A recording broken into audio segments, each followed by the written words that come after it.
comprehensive preseason win. You know, we all get an away day. Great day overall. What are your thoughts on the game?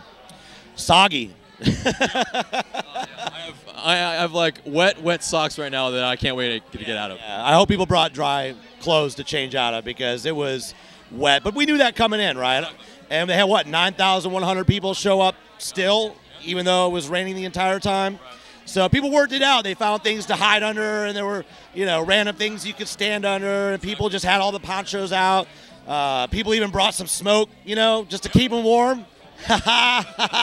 So, anyways, yeah, it was really interesting. When I was on Mazda South, I talked about that I thought it would be pretty much a starting 11 and stay that way up until maybe the 60th minute. And I think we saw a couple changes at halftime. Kratz came on, I think maybe somebody else, but. So, yeah, but other than that, it was pretty much the formation we expected, for the exception of those that were out coming in, Escobar, Parkhurst, etc., that changed up the formation. Zizzo came in, Runwoods had to fall back. Other than that, it was pretty much what I expected. If it wasn't for the pond in the middle of the pitch over by, you know, the Nashville supporter section, their goal, there might have been even more goals. But really exciting to see Joseph get a goal, especially after his first block shot. And he took the ball and literally, like, hit himself in the face. Joseph, I love you. Like, I was like, oh, man, it's a cup match. We're in a cup final. I didn't know. Like, let's go. He's always so passionate from day one, so that's awesome. You know, absolutely. Exactly. Yeah, so great to see him get the goal. And then Vasquez was the second, right? Vasquez was the second, and then Romario was third. And Romario, yeah, and I missed that, unfortunately. I was too busy having a good time with everybody, because it was soon after the second goal as well. So overall, really cool time. The Nashville supporters have been tremendous, very supportive. Love the yellow smoke, y'all, but we brought some of our own, so I heard. So we saw, yeah. We have visual evidence, I think. Yeah, I believe it's on YouTube now. So. Yeah, if it's not already on YouTube, it will be. Yeah. For sure. Was there a standout performance today, or was there something that you were looking forward to and, you know, they exceeded your expectations? Yeah, you know, from the distance from where we were, because of the way the outfield was, it was very far away.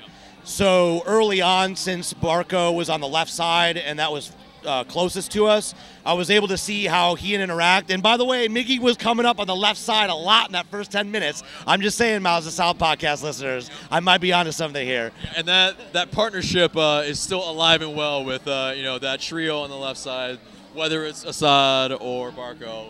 Oh, Barco was making some very slick passes even back across to the center, which I don't think you don't see very often. I mean, there were like nervy passes where you're like, oh, what is he doing? But, I mean, he was just dead on with what he was doing. I saw him maybe once get muscled off the ball, but it was largely because he slipped.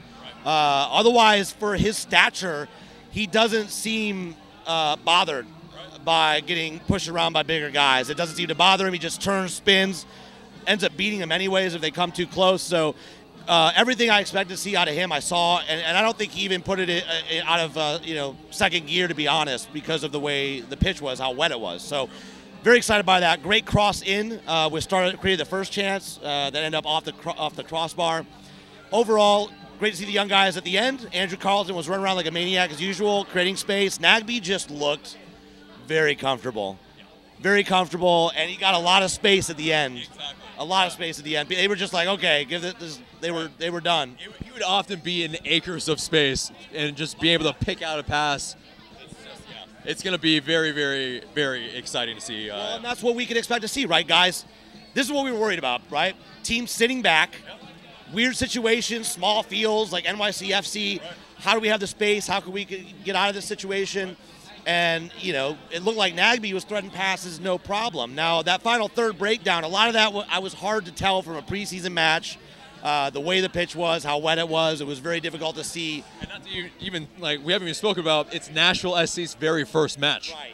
Yeah, well, they came out to play, boy. They did. Yeah. They didn't sit back at all. They got some big boys, too. Yeah, exactly, yeah. They could have scored in the first half, and they eventually scored in the second half with nearly the same chance.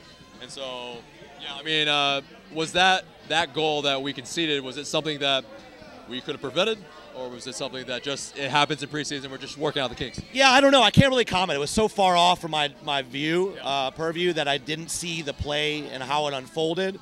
So I can't really comment on that. It was one of those things where you just went, it's It's a preseason match. That's all I'm thinking. So, and then boom, boom, 2 more later. That's all that matters. They put on a good show. I think Nashville probably is looking at this going, hey, we did pretty well as, for this first preseason match.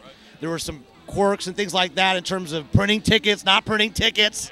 That stuff will hopefully get worked out by their front office. They're still a new team, trying to cut them some slack. Otherwise, they're very hospitable. No problems marching in, getting in and out of the stadium. They should have a good time here. They got some great setups here at Von Elrod's, by the way. Yeah, it's like 10 steps away from the stadium. Shout out to Von Elrod's. Yeah.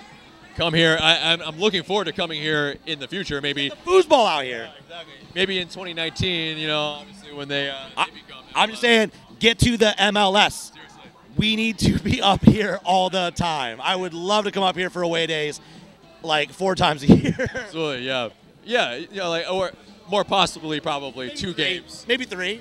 2 games up here, or 2 games down in Atlanta, whichever. But, yeah. Things can happen. Exactly. Maybe we can work something out with the Atlanta front office and just kind of, say, we'll just have all the Nashville games here. Right. And we'll just not play DC. Instead, yes. Problem solved. Final thoughts on your whole experience in Nashville and this game and all that? If you did not come up next time. Yeah. I don't know when that'll be. It could be next year when we have another preseason match. Yeah. Who knows? But this is a great spot. The supporters are building their own thing here, their own culture. Give them props. They were a bit rowdy down there, so they were putting it together. They showed up for their team. So, good luck, Nashville. But I'm sorry, Atlanta, it took over. Took over, baby. Yeah. All right. Appreciate it, buddy.